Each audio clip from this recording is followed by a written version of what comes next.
Ever had a gut feeling something was wrong with someone? Now imagine that feeling was actually a smell, a strange musky odor clinging to your partner, and no one else could smell it.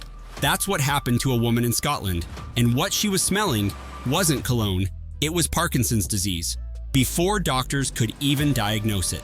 This is the story of Joy Milne, a retired nurse with what can only be described as a supernatural nose. She's soft-spoken, British, unassuming, but her sense of smell? Straight up superhero level.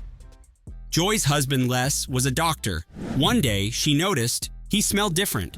She described it as a weird mix of musky, yeasty, and chemical. Not bad, not body odor, just off. The heavy musk smell.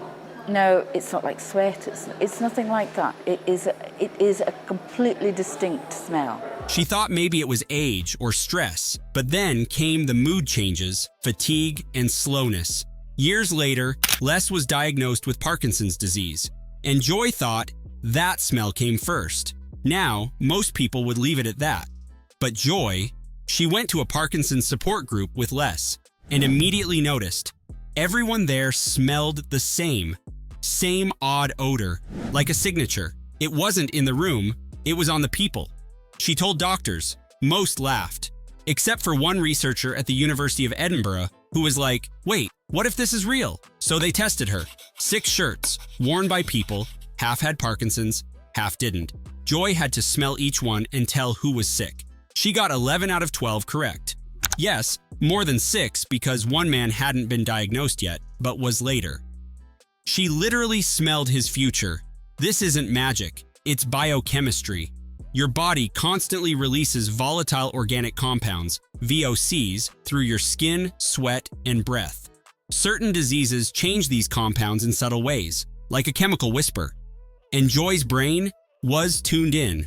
Researchers swabbed the upper back skin of Parkinson's patients. Why there? Because that's where Joy said the smell was strongest.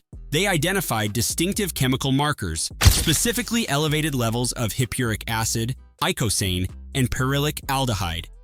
None of those are things you'd want in your perfume, but they are things you can smell if you're built different. Here's where it gets weirder. Scent is directly wired to the limbic system, the part of your brain that handles memory, emotion, and intuition. It's primal, subconscious. Joy smelled neurodegeneration, and this might just be the beginning, because scientists are now exploring if other diseases have signature scents too. Alzheimer's, cancer, tuberculosis, even COVID-19. The future of diagnostics might be sniff-based.